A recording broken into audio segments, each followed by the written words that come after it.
Hello, I'm Dave Lavasser, and today we're going to talk about the history of Clinton and Killingworth during the American Revolution. Before I get started, I wanted to thank the Killingworth and the Clinton Historical Societies for sponsoring my talk, and I hope you folks enjoy this little chat, and I hope you consider joining both of those fine establishments who play such a vital role in preserving the history of both of our communities. I'd also like to thank the Henry Carter Hall Library, who's sponsored many of the projects of the Clinton Historical Society in the past, including a number of the lectures, some of which I've given in the past. So with that, let's talk a little bit about the two towns during the American Revolution. And to give you a little context, we should probably talk about the fact that the two towns were actually one town until 1838.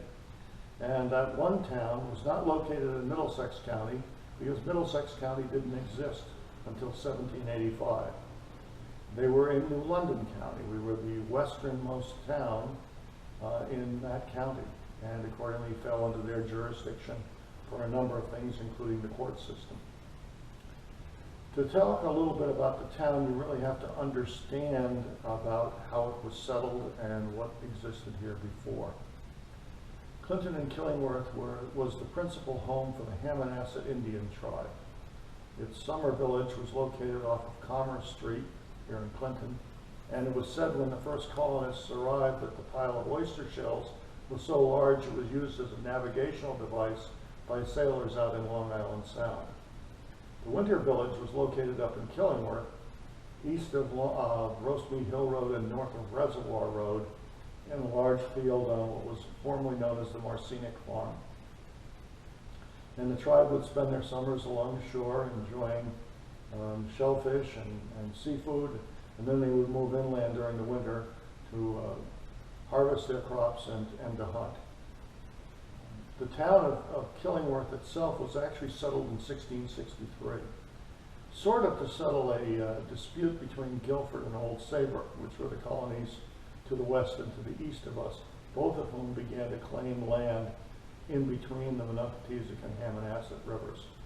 An enterprising surveyor went to the General Court, which is what they called the General Assembly back then, and asked permission to do a survey of the area between those two rivers. He came down, conducted that survey early in 1663, went back, and reported that the area could comfortably support 30 families. And he was given permission to begin a settlement, and it was known initially as Hammonasket, which is how they pronounced and spelled Hammonasset Plantation. The town of Clinton actually began being settled that year, and by 1667, the General Assembly changed the name from Hammonasset Plantation to Kenilworth, ostensibly because that was the birthplace of Edward Griswold, one of the first settlers of the town. Ironically, it turned out in the 1950s a letter came to the forefront that indicated that the actual name of the town in England where he was from was called locally Killingworth, because there was a Kenilworth Castle nearby, and the town's name really didn't turn until to Kenilworth rather, in England, until after the castle fell down, and it was no longer a conflict between the two place names. Having said that, here the local story is that people started calling it Killingworth because of spelling or ignorance, and in reality it was probably done to be more specific in using the general term Kenilworth.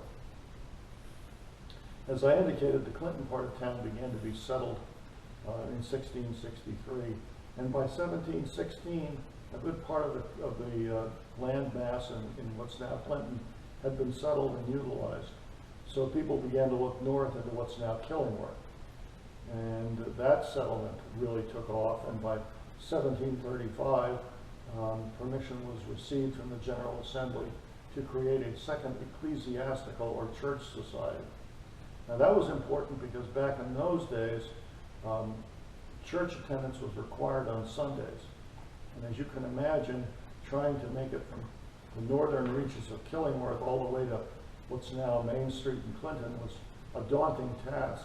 particularly in the winter time or during mud season in the spring. So once that society was created, that led to a whole host of different changes, including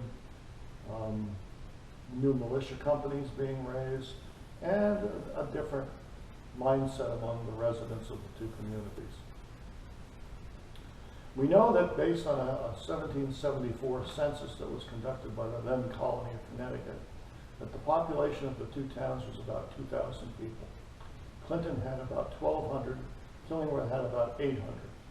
And there were 19 African Americans, some slaves, some free, and 14 Native Americans counted in that census.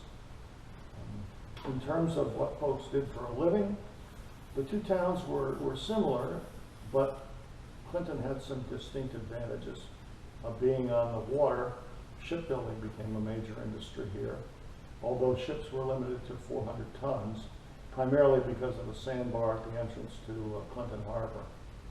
Trade then took over a good part of the southern part of town, particularly with the West Indies and with New York City and the other major cities along the eastern seaboard.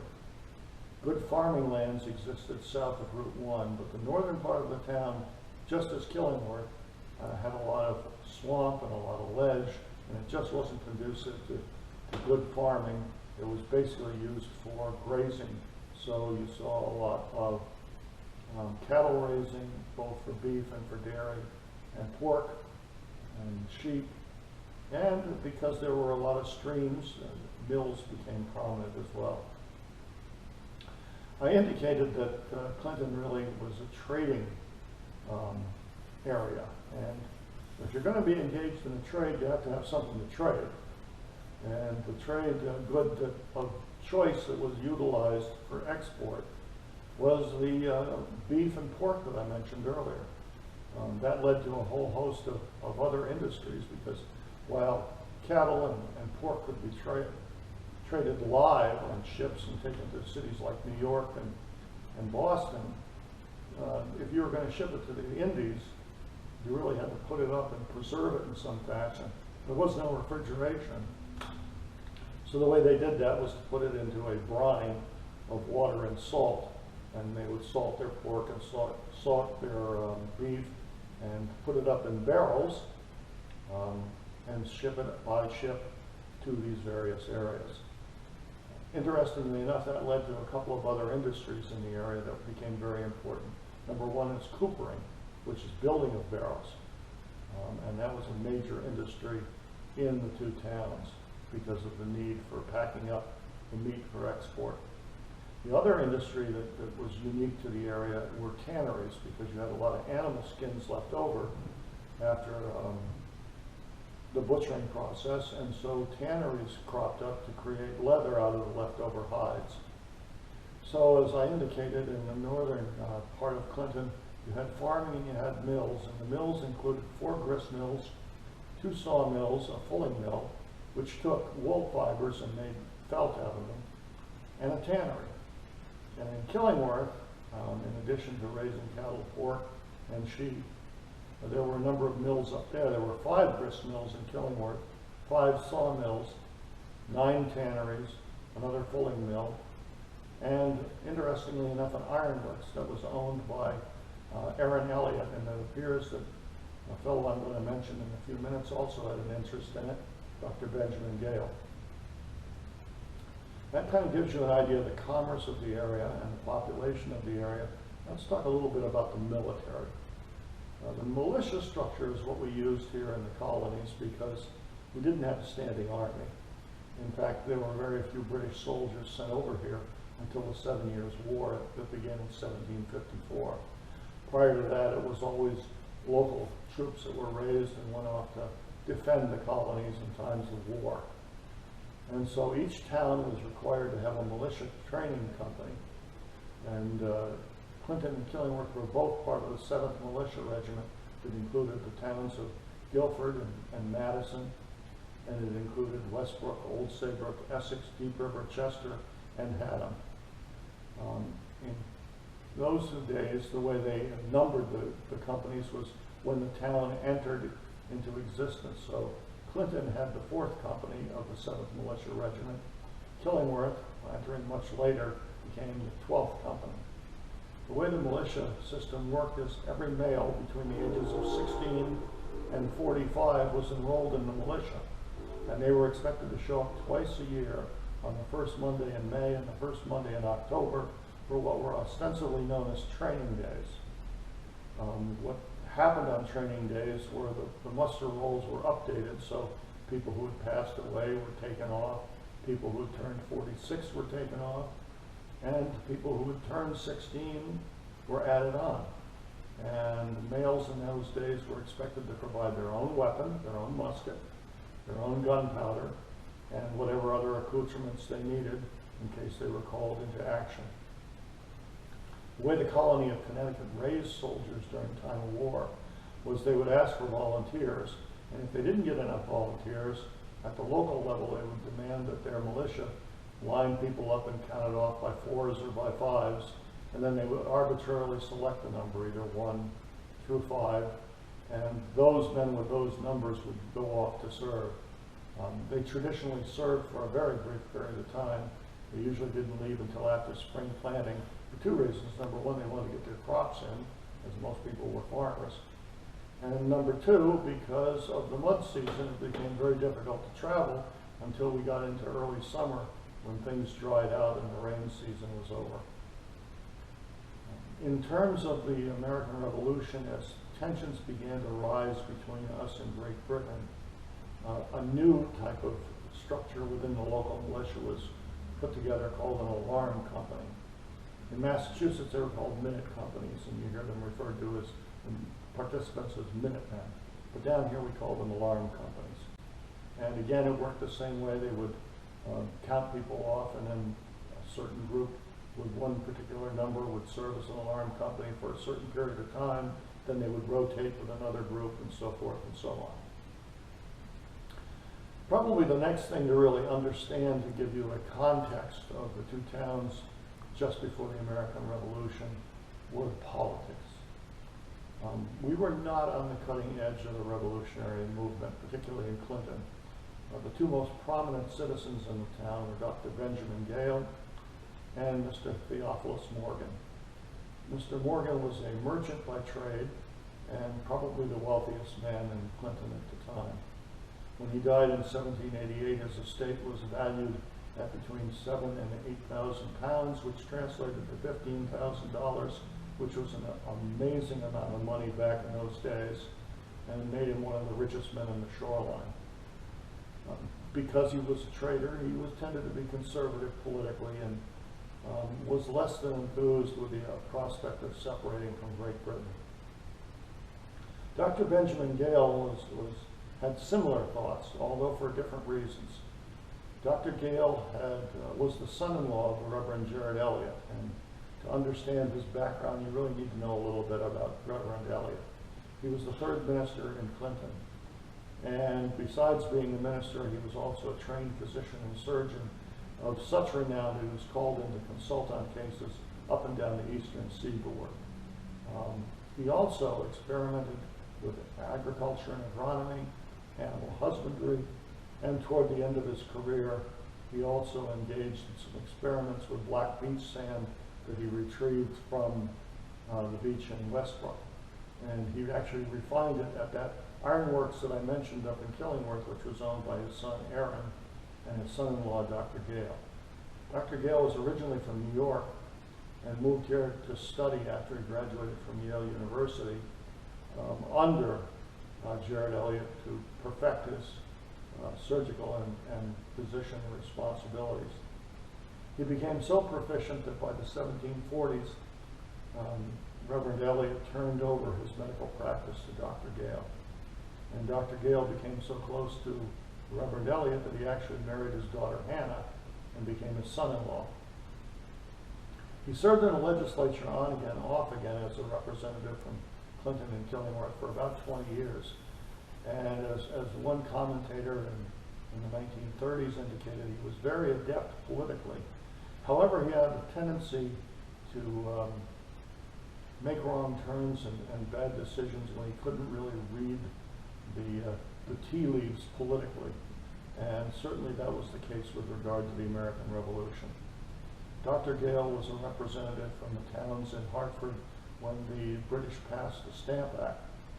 And while most people in the state denounced it, and certainly most of the representatives did, Benjamin Gale was the only man outside of Fairfield County to side with the British government. And it might have something to do with the fact that both he and his father-in-law, Jared Elliott, were known and respected in England and had both been admitted to the Royal Society of Arts and Sciences for their experimentation over the years. As I mentioned, Dr. Elliott was admitted not only for the beach sand experiment, but also for a number of his essays on agriculture and animal husbandry. Dr. Gale was admitted because he devised a drill plow that he sent over to the Royal Society, and it was well regarded, and he was admitted and given a gold medal for that. And he also wrote and studied other prospects. He wanted to bring in mulberry trees and start a silkworm industry as well in the shoreline.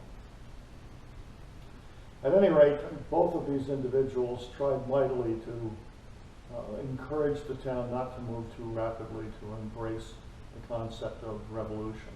And as much as they detested the usurpation of rights by Great Britain, they feared the loss of control even more. And so it wasn't until 1774 that the first Committee of Correspondence and Inspection was set up.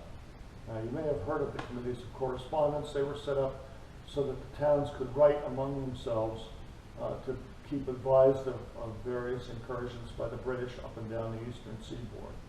But the inspection part is interesting because they were also expected to watch their neighbors to make sure none of them violated any of the boycotts that were orchestrated by the colonials against the British policies. And the first Committee of Correspondence was put together in September of 1774 and included members from both Clinton and Killingworth, including Martin Lord, Aaron Elliott, the son-in-law of Jared Elliott, Captain Samuel Crane, Caleb Baldwin, and Captain Nathan Griswold. There was a shakeup in the committee within 3 months, and some of the membership changed to the point that the only original member who remained was Caleb Baldwin, to which was added Samuel Gale, who was the nephew of Benjamin Gale, and who actually ended up learning the medical trade and physician trade and surgical trade from his uncle Benjamin. Benoni Hilliard, George Elliott, Alicia Crane, and Aaron Stevens. Interestingly enough, 3 of these men ended up serving in the American Revolution in the military in one form or another. And that's probably why 6 months after their appointment, we find 4 more men added, probably to fill the vacancies created by their departure to serve in the war. Well, as we all know, in April of 1775, the battles of Lexington and Concord occurred when the British went out into the countryside to confiscate American weapons that had been stockpiled. Word was sent out to the colonies. The most direct word was sent out with a dispatch rider from Watertown, Massachusetts, who was directed to ride all the way to Philadelphia. And his name was Israel Bissell, and he took 4 days to do so. He arrived in Killingworth at 7 a.m. in the morning on April 21st, 2 days after the battles occurred. In addition, we had our own postal rider, whose name was Ebenezer Hurd. He was 72 at the time, an elderly gentleman, lived in Stratford, and used to ride the route from Old Saybrook down to Stratford every day, delivering mail and picking up mail along the way. Interestingly enough, we did not have a postmaster at that time. The only postmasters along the shoreline were in New London and New Haven, and we relied on the dispatch riders to pick up mail, deliver mail, and to carry other goods along the way as well. Interestingly enough, these dispatch riders would usually select one location in each town where they could pick up the mail and drop the mail off, and they usually selected a tavern. In Killingworth, or in Clinton I should say, at that time the tavern they selected was one owned by a Mr. Samuel Shether, who actually ended up becoming a member of the Committee of Correspondence in June of 1775. Once the war broke out, there was a need for soldiers, and immediately after Lexington, both alarm companies mustered and marched to Boston. The first company from Clinton marched under Captain Samuel Gale, and the second militia company under Aaron Stevens marched from Killingworth. And they stayed up there a good month or two, and then came back to the shoreline, at which point Connecticut had raised a number of regiments, at least 8 regiments, to send to Boston to help pen in the British and hold them in place. And a number of our troops who came home from the alarm signed up and served in the 6th Company of the 7th Regiment and the 8th Company of the 6th Regiment. All in total, about 80 men went up and served again in Boston for the balance of the year. By 1776, it was clear we were going to need a more standing army and a more uniform army. And so the Continental Congress asked for 26 regiments to be raised, 4 of them in Connecticut, including the 4th and 10th Continental Regiments. And Killingworth and Clinton men, 20 of them served in that particular regiment. But we had also invaded Canada at the tail end of 1775, both through Benedict Arnold's invasion up through Maine and to the city of Quebec, and also through General Richard Montgomery's advance on Montreal. And so reinforcements were needed during 1776 to bolster the armies in the western part of New York, and state troops were raised for that, including Mott's Battalion, which had 25 men from Clinton and Killingworth. Finally, in 1776, after the British evacuated Boston, they attacked New York City and took it, and actually held on to New York until 1783. The concern was so great that the militia troops remaining in the state of Connecticut were mobilized, and the entire 7th Militia Regiment under Lieutenant Colonel Sylvanus Graves of Killingworth marched down to serve in the New York campaign, which was a dismal failure from a militia standpoint because none of those militia troops had really received any training. The next phase of the war, the Continental Congress decided that we really needed to raise soldiers for more than a year at a time. And so they issued instructions to each of the colonies to raise a number of regiments. In Connecticut's case, it was 8. And Connecticut raised 8 regiments. And a number of Killingworth men under Captain Aaron Stevens and Clinton men served in the 5th Company of the 7th Continental Line. Over 70 men in one form or another served during the course of the war between 1777 and 1780. 7 died at Valley Forge. They served in the battles of Brandywine, Monmouth, and the Battle of Springfield, New Jersey. And during the course of the Battle of Monmouth, another man died, and then 5 more died of disease or wounds during the course of the war. But he also had men that served in other regiments, other continental regiments from Connecticut.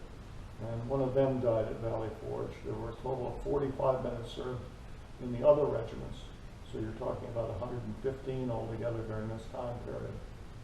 And then we also sent soldiers north during Burgoyne's invasion of upstate New York.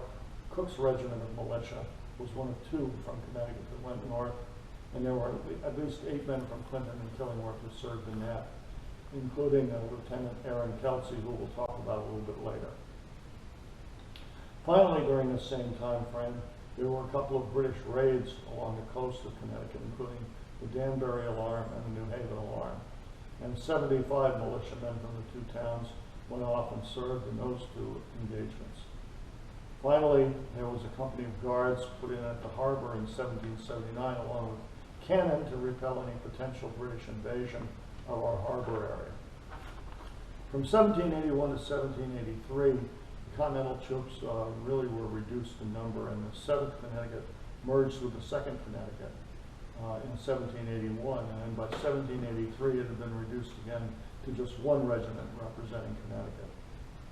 In addition, in 1781 was also the attack and massacre at Fort Griswold in Groton, and we know that there was at least 1 gentleman from Clinton and Killingworth in that battle, although we do not know his name.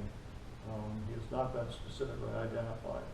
And there are a number of last names that are common to the town, so it's tough to identify exactly who that individual was.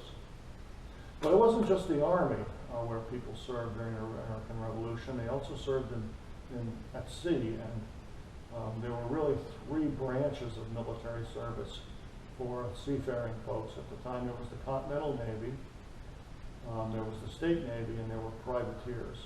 We have very few records from the naval service because most of them were kept on ships, and as you can imagine, became the property of the captains after the war. So unless they turned up in a public repository, we don't have access to that.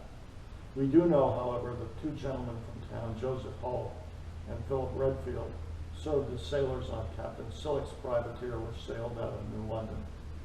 A privateer basically was legalized piracy. The state would issue letters of marque, which allowed the captain and his crew to seize enemy ships and take their cargoes into possession. They would then be brought back to port, where they'd be auctioned off, and the proceeds divvied up, and that was used as to pay for the crew. Someone like a cabin boy made the least amount, someone like a captain made the most amount, and it was staggered based on your position on the ship. That pretty much talks about the action outside of the state.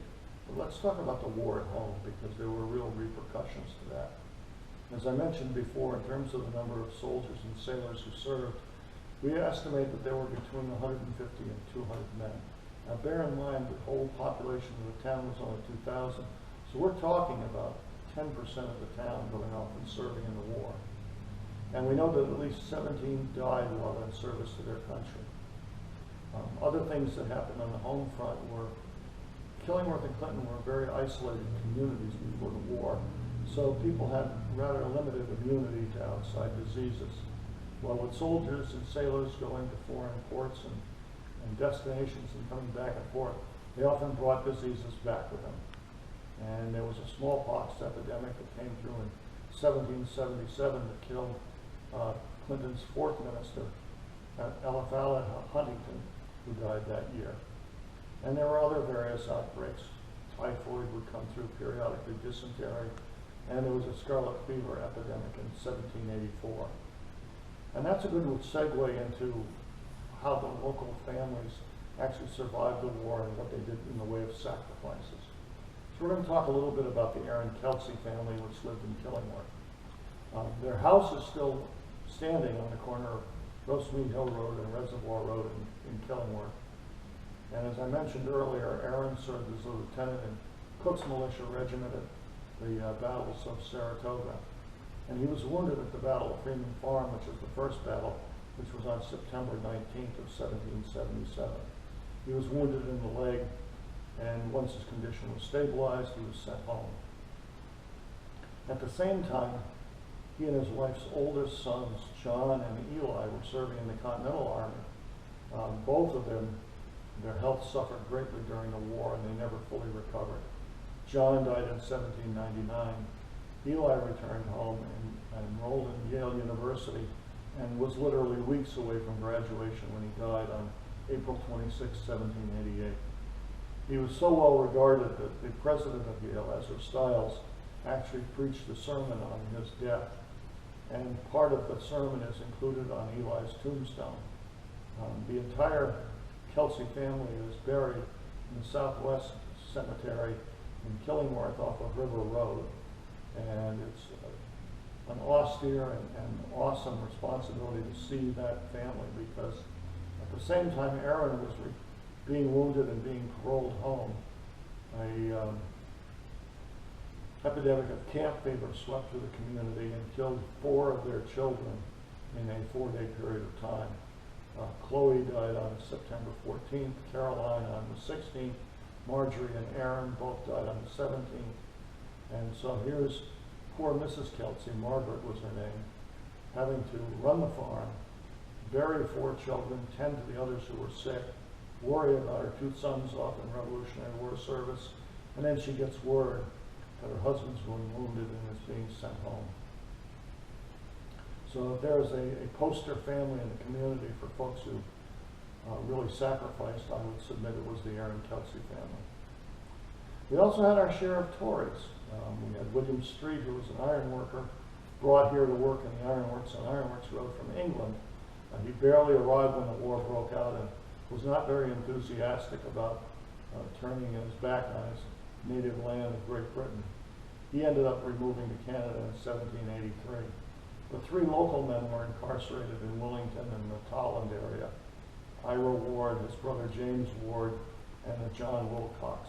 All were incarcerated for a while until they were released late in 1777 and sent back to Clinton and Killingworths. We also had some other drama here at home, and tragedy occurred on October 14, 1779 in the Blatchley household, which was in Killingworth. On that day, Mr. and Mrs. Blatchley had an argument. Mr. Blatchley went off to work in the fields, taking his oldest son Ichabod with him. And while he was gone, his wife, Sarah, took a common case knife and slit the throats of 3 of her children, and was in the process of killing herself when her husband returned from the fields and stopped her. He ended up leaving his wife and taking her one surviving son with him. The house fell into disrepair. She moved on, although she stayed in the community, and they say she was never quite right after that incident. And used to live in the northwestern part of Killingworth, near the Emmanuel Church, which is still standing on Emmanuel Church Road. It was built around 1800, and because it was a poor farming community, they could not afford a steeple clock, so they actually painted a clock face and painted hands on the steeples for people to look at. And she was heard to say that when the hands on the clock came together, her sins would be forgiven. Needless to say, in her mind, they never were, and she passed away in the early 1800s. In addition, there was allegations of spying that came into awareness of local folks in the 1950s when a letter turned up. There was a copy of a letter written by Dr. Benjamin Gale to Silas Deane, who was a representative to the Continental Congress from Connecticut and also served as head of the Maritime Committee. Silas later on went on to have his own form of infamy and not being well regarded here in the colonies, but at this time he was still well thought of. And in that letter, Dr. Gale was discussing David Bushnell's invention, the American turtle, which was the first submarine developed here in the United States. And someone made a copy of that letter and sent it off to the British Admiralty in Nova Scotia, based in Halifax. And that letter turned up in the Admiral's papers after the war. Fortunately for David Bushnell and his episode and his enterprise, no one in the British Navy took the rumors of his device very seriously, so they weren't on the lookout for it. But it's still a mystery as to how that letter got there. The rumors that have popped up since were that the postmaster, Samuel Shutter, who, as I indicated, we know was not the postmaster, but he owned the tavern where the mail came, supposedly opened this letter, made a copy of it, and sent it off to the British authorities. The problem with that concept is several. Number one is he was considered loyal enough to be part of the Committee of Correspondence, something that not many people wanted to serve in, because as I mentioned, you also had to spy on your neighbors at the same time. Secondly, he was a tavern keeper, which meant he was basically running a bar, a restaurant, and a hotel. And query whether he really had the time to sit down, break the wax seal on someone's letter, make a copy of it, and then send it off to the British. Third factor is he was the one who had the most contact with the mail rider. So the mail rider would have noticed immediately a letter that was postmarked by a local tavern keeper to the British Admiralty. So it's a real question as to whether he was really a spy and he really did the copying of the letter. He died during the war in 1781, and he was only 55 years of age. The real question is, could it be possible that Dr. Gale made a copy of his own letter and forwarded it on? We've already learned that he was not in favor of the American Revolution. He was more worried about the disorder that would come about if we became an independent country. And quite frankly, later on, he was very critical of the U.S. Constitution when it was endorsed and passed. So that the big open question is who copied the letter and who forwarded it on. Don't know if we'll ever know the answer to that. I'd be remiss if I didn't talk about our local character, Abel Buell. Abel was a silversmith by trade, but during the late 1760s, he picked up an avocation on the side which was counterfeiting. And he would take smaller denomination bills and turn them into larger denomination bills. And we know he actually did it because he was caught by the town watchman, who saw the light on in his room late at night, crept up the stairs, peeked in the window, and saw him busily at work. He ended up being prosecuted and convicted of counterfeiting. And the sentence in those days was to be branded with the letter C and also to have your ear cropped. Well, by the 1700s, these puritanical types of punishments were we considered to be barbaric. So they were tampered down a little bit, and instead of the entire ear being cut off, it was only the top tip, which was then held on the person's tongue long enough for them to say, "God save the king," although clearly not eloquently if you're holding a piece of your tongue on, a piece of your ear on your tongue. And then to brand them, they would actually shave their head and brand them far enough up so that when the hair grew back, the brand was not very noticeable. Abel was a very enterprising fellow and managed to get out of the sentence a little early because he made a gift for the prosecuting attorney to put him away and put him in jail. And it had the desired effect. It got him sprung from prison earlier than at the end of his sentence. He went on to found a lapidary foundry in New Haven. A lapidary is the technical term for printing type. And one of the side effects of the American Revolution was that once the war broke out, access to printing type pretty much shut down with the British blockade of the East Coast. So Americans had to figure out how they were going to create printing type to continue to print newspapers and books, etc. during the war. And Abel was the first one to come up with a process to do that. And as a matter of fact, a letter's been found from Dr. Gale talking about Abel's invention of a lapidary machine and foundry in New Haven. Abel's probably most known, however, for creating the first map of the United States dated 1783. And copies of it exist around, including one that's in the possession of the Clinton Historical Society. So I would urge you to pay a visit to them someday and take a look at it. It's quite interesting, showing all of the states owning property all the way out to the Mississippi River, including Connecticut, which probably was the basis for our claim in the Ohio region after the Revolutionary War. Some of the other impacts of the war that was resolved after the war was obviously the soldiers came home and resumed life and took on their trades and began working again, and that brought prosperity and peace to the two towns. And coastal trade was restored, and that also added to the prosperity as the trade was restored both with New York City once the British left in 1783 and with the West Indies with no blockade in place by the British Navy. And probably one of the most stirring changes that occurred because of all of this was Americans' devotion to the beverage coffee. One of the other side effects of having a British blockade during the war was the fact that our access to tea was cut off, because the only way tea could get here was to be imported by British ships from India. Americans, always in the need for caffeine, even in the 1700s, found a likely substitute grown in the Caribbean and made from beans called coffee. And our separation from tea for those 7 years created a dependence upon coffee that exists in this country to this day. And it explains why we drink coffee and England still drinks tea. Finally, the other lasting thing that came about is I discovered in my research that in 1780 the first committee was put together to discuss separating the two towns of Clinton and Killingworth.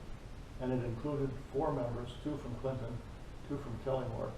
There's no record of why they were put together or what caused this. My guess is it might have had something to do with the politics leading up to the war. because it appears that the good folks at Killingworth were a little bit more enthusiastic about the war than those engaged in trade in Clinton. They also may have been some backlash about the politics leading up to the war with Dr. Gale and Mr. Morgan. But at any rate, the first committee was formed in 1780, and it was 58 years later before the two towns actually became separated. And that is a tale for another discussion, because that has a lot of repercussions to this day. So with that, that concludes my talk. I hope you've enjoyed it, and I hope you will consider joining the two historical societies and enjoy the services of the Henry Carter Hall Library. Thank you.